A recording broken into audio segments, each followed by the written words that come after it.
ధనస్సు రాశి. ధనస్సు రాశి వారికి ఆగస్టు మాసంలో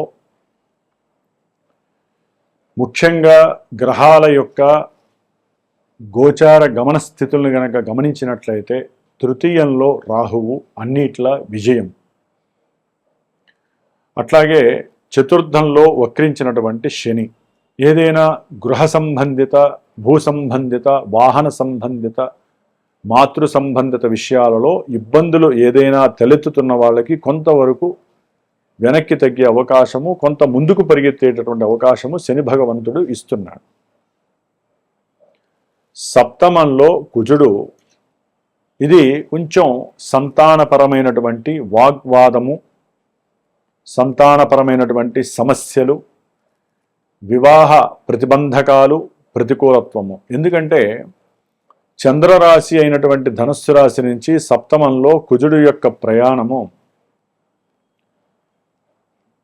వివాహం ఆచరించాలి, వివాహం చేసుకోవాలి అనేటటువంటి వాళ్ళకి కుజదోషంగా సంప్రాప్తిస్తుంది. అదీకాక ఆయన శత్రుక్షేత్రంలో ఉండటము, శత్రు నక్షత్రమైనటువంటి రాహు నక్షత్రంలో ఉండటం వలన వివాహానికి సంబంధించి ఎవరైతే ప్రయత్నాలు చేస్తూ ఆనందంగా అన్నీ రెడీ చేసుకొని ధనమంతా ఖర్చు పెట్టి ఉన్నారో కొంతమందికి జాతకంలో వివాహ యోగ భంగము అని నడుస్తూ ఉంటుంది. అన్నీ రెడీ చేసుకుంటారు, అన్నీ జరుగుతాయి. జాతకంలో కుజదోషం ఉన్న, ఈ కుజరాహువుల సంబంధం ఉన్న వివాహాలు ఆగిపోవటం, ఫెయిల్ అవ్వటం, గొడవలు జరగటం, ధనమంతా నష్టపోవటం. అట్లాగే ఎవరైనా సరే వ్యాపారపరమైనటువంటి సంబంధిత ఇష్యూస్ ఎదుర్కొంటున్న, వ్యాపారంలో భాగస్వాముల మధ్య సంబంధ బాంధవ్యాలు కూడా కాస్త పెట్టుబడుల వలన వీరికి వచ్చేటటువంటి లాభాదుల్లో సమన్వయం లేక వారి ఇరువురి మధ్య కూడా సమస్యాత్మకమైనటువంటి పరిస్థితులు. ఎందుకంటే కుజగ్రహము ధనుస్సు రాశి వారికి శుభుడైనప్పటికీ కూడా ఈయన యొక్క దృష్టి 10వ స్థానం మీద ఉన్నటువంటి శుక్రుడు, నీచస్థిత శుక్రుడు మీద పడుతోంది. ఈ శుక్రుడు 6వ స్థానానికి అధిపతియే 10లో ఉన్నాడు. అంటే ఉద్యోగం వలన వీరికి ఏదైనా ధనము రావాలి అని ఆనందంతో బంధువులతో అందరితో చెప్పుకుంటారు. ధనం వస్తుంది, మేము మంచి ఇల్లు కట్టుకుంటాం, మేము మంచి గృహం కొనుక్కుంటాం, మంచి స్థలం కొనుక్కుంటాం అని. అక్కడ దాకా వచ్చి ధనం ఆగిపోతుంది వీళ్ళకి. కుజ దృష్టి అటువంటిది. పెట్టుబడులు లేకపోతే ఏదైనా రుణం తీసుకొని ఉండొచ్చు. అది ఏ రకమైనటువంటి రుణమైనా సరే రుణం తీర్చేయాలి అనుకుంటారు ధనుస్సు రాశి వారు. కానీ ఏదో ఒక సందర్భానికి సంబంధం లేకుండా కాలం ఆగ్రహించిందా అన్నట్టుగా వీరికి ధనపరమైన కుటుంబ అవసరాలు వచ్చేసి వీరు తీరుద్దాం అనుకున్నటువంటి కోరిక, అంటే అప్పులు తీరుద్దాం అనుకుంటారు. ఆ యొక్క అప్పులు తీర్చలేక కొంత మానసిక క్షోభని అనుభవిస్తారు. అలాగే భార్యాభర్తల మధ్య కాస్త సమన్వయ లోపం కలగటం, కోర్టు కేసులు జరగడానికి అవకాశాలు ఉన్నాయి. ఏం లేదు, దీనికల్లా ప్రేమ ఆప్యాయత తగ్గుతుంది. ఒకరి మీద ఒకరికి అనుమానాలు ఎక్కువయ్యే సందర్భాలు ధనుస్సు రాశి వారికి ఉంటాయి. అందరికీ ఉండవండి.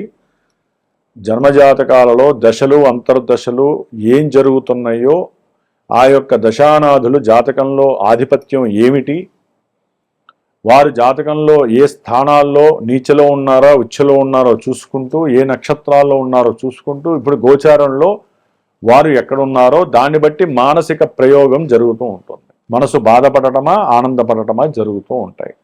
ఏ పని చేయాలన్నా మనసు స్పందన కావాలి. ఆ మనసు స్పందించాలంటే జన్మజాతకంలో ఆ చంద్రుడు వారికి శుభప్రదుడై ఉండాలి. మరి అష్టమంలో ఉన్నటువంటి గురుడు కాస్త విద్యాభంగ యోగాల్ని కలుగజేస్తాడు. కొంతమందికి భూముల్ని కూడా కొని మంచి గృహయోగాల్ని కూడా ఇచ్చే పరిస్థితి కలుగుతోంది. ఎందుకంటే ఆయన నక్షత్రం మారాడు, గురుడు ఆశ్లేష నక్షత్రంలోకి వచ్చాడు. కాబట్టి కాస్త వ్యాపారపరమైనటువంటి అనుకూలతలు కలుగుతాయి. వ్యాపార భాగస్వామ్యం నుంచి కూడా వారి తప్పులు వారు తెలుసుకొని వీరికి కాస్త ధన రాబడి పెరుగుతుంది. వ్యాపారంలో వృద్ధి కలగడానికి అవకాశం ఉంటుంది. అట్లాగే ముఖ్యంగా బుధుడు 22వ తేదీ ఆగస్టు వరకు కూడా అష్టమంలో గురుడితో ఉండటం ద్వారా కాస్త ధనము ఖర్చు విపరీతంగా ఉంటుంది. అట్లాగే భూములకి సంబంధించిన గృహానికి సంబంధించినటువంటి విషయాల యొక్క కొనుగోలు అమ్మకాల విషయాలలో కూడా వీరికి అవతల వ్యక్తుల నుంచి మంచి సపోర్ట్ కలిగినటువంటి ధన రాబడి బాగా ఉంటుంది. మీడియేటర్స్ కావచ్చు, రియల్ ఎస్టేటర్స్ కావచ్చు.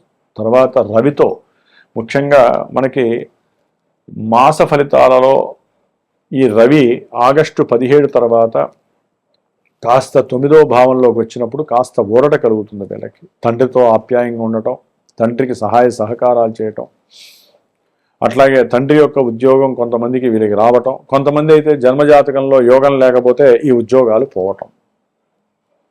కాకపోతే దూర ప్రాంతాలకి ప్రయాణం చేస్తారు, చక్కటి తీర్థక్షేత్రాలకి వెళ్తారు, భార్య పిల్లలు చక్కగా సకుటుంబ సమేతంగా ఆనందంగా ఉండే పరిస్థితులు కూడా కొన్ని వీళ్ళకి 17 తర్వాత కలుగుతాయి. ఈ నెల రోజులు బుధుడు 9లో ఉండడం ద్వారా వ్యాపార ఆలోచనలు, వ్యాపారాన్ని ఏ విధంగా వృద్ధి చేయాలనే సిచ్యువేషన్స్ పెరుగుతాయి. దానికి సంబంధించి గవర్నమెంట్ వాళ్ళతో వాకీటాకీ జరిగే అవకాశం ఉంటుంది. అట్లాగే కొంతమందికి ఉద్యోగం పోగానే వ్యాపారపరంగా ఆలోచనలు పెరగటం, అప్పుడే జాతక విశ్లేషణ చేయించుకోవాలి. కాబట్టి విద్య, ఉద్యోగము, ఆరోగ్యము, అలాగే ఏదైనా కోర్టు లీగల్ సమస్యలు, భూ సంబంధిత ఇష్యూస్, ఇట్లా నెగిటివ్గా ఏదైనా మనకు కలుగుతున్నాయంటే వెంటనే 10 రూపాయలు ఖర్చు అయినా సరే జన్మజాతక పర్యవేక్షణ చేసుకొని దానికి తగ్గ పరిష్కారం ఆచరించుకోవాలి. ఎందుకంటే గోచారంలో మరి గ్రహస్థితులు ప్రతికూలంగా ఉంటాయో అనుకూలంగా ఉంటాయో ఎవరూ చెప్పలేరు. ఒకవేళ మేము చెప్పినవి ఒకరికి కొంతమందికి మాత్రమే అన్వయించబడతాయి, అందరికీ జరగవు.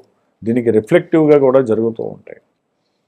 వీరికి చూస్తే 10వ భావంలో శుక్రుడు నీచ స్థితిని పొంది ఉండటం కూడా మరి వచ్చే ధనము కొంతమందికి రావకపోవటం, కొంతమందికి ఇబ్బందులు కలగటం, ఉద్యోగాదుల్లో సమస్యలు ఎదుర్కోవటం, ఉద్యోగ వ్యవస్థలకి సంబంధించి కోర్టు కేసులు అవ్వటం, రుణబాధలు ఇంకా అధికమవటం, రుణం ఇచ్చిన వాళ్ళు మానసికంగా మిమ్మల్ని బాధ పెట్టడం, ఇట్లాంటివి కూడా ధనుస్సు రాశి వారికి ఎన్నో రకాలైనటువంటి ఆర్థిక, కుటుంబ, దంపత్ సమస్యలు అనేవి ఇబ్బందులు పెట్టేటటువంటి పరిస్థితి. ఇందా చెప్పినట్టుగా వివాహ విషయాల్లో కూడా కుజదోష ప్రభావం అధికంగా ఉంటుంది. కాబట్టి వీరు జన్మజాతక పర్యవేక్షణ చేయించుకోవచ్చు, లేదా విశేషంగా మన యొక్క జ్ఞానసిద్ధి క్షేత్రపీఠంలో కుజదోషాలకి, కుజరాహు యొక్క సంబంధ, శుక్రగ్రహ సంబంధ దోషాలకి అర్ధాష్టమ శని కూడా వీళ్ళని వేధిస్తోంది. కాబట్టి ఈ యొక్క దోషాల నివృత్తి కోసము, సర్పదోష నివృత్తి కోసము శ్రావణ పౌర్ణమి రోజున చండీ హోమము, నవగ్రహ హోమము, సర్ప దోష నివృత్తి కోసము సుబ్రహ్మణ్య పాశుపత రుద్రహోమము. ఎందుకంటే కొంతమంది జాతకాలలో విశేషమైనటువంటి సర్పదోషాల వలన సంతానము కలగదు, సంతానము కలిగినా చనిపోతూ ఉంటారు. కొంతమందికి లోపలే అండము విచ్ఛిన్నం జరుగుతూ ఉంటుంది, హార్మోన్స్ ఇంబ్యాలెన్సింగ్ అయిపోతూ ఉంటాయి. అట్లాగే అన్యోన్యత సరిగ్గా లేకపోయినా సరే అండం సరిగ్గా వృద్ధి చెందదు. అట్లాగే భార్యాభర్తల మధ్య విపరీతమైనటువంటి గొడవలు, అనుమానాలు, ఇల్లీగల్ కాంటాక్ట్స్, వాటి వలన కూడా కోర్టు సంబంధించిన సమస్యలు, ఇద్దరు ఎడబాటుగా ఇద్దరు విడిగా ఉండటం, ఇట్లాంటివి ఎన్నో సమస్యలకి ఈ కుజరాహు శుక్రగ్రహాలు ప్రతీక. భూ సమస్యలు కావచ్చు, అన్నదమ్ముల సమస్య, కుటుంబంలో ఆర్థిక సమస్యలు, వీటన్నిటికీ శుక్రుడు. మరి శుక్రగ్రహం నీచ స్థితిని పొంది ఉంది. శుక్రుడికి ఆరాధ్య దేవత లక్ష్మీదేవి.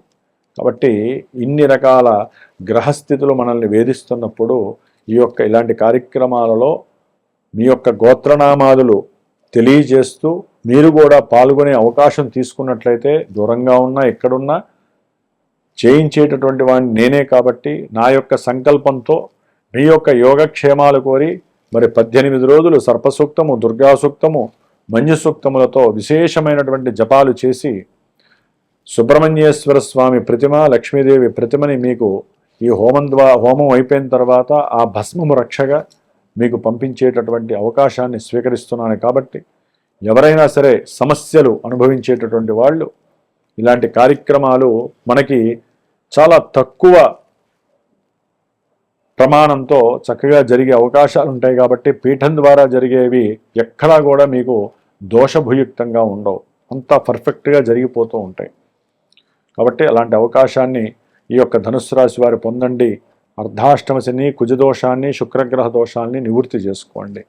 ఓం నమో నారాయణాయ నమః.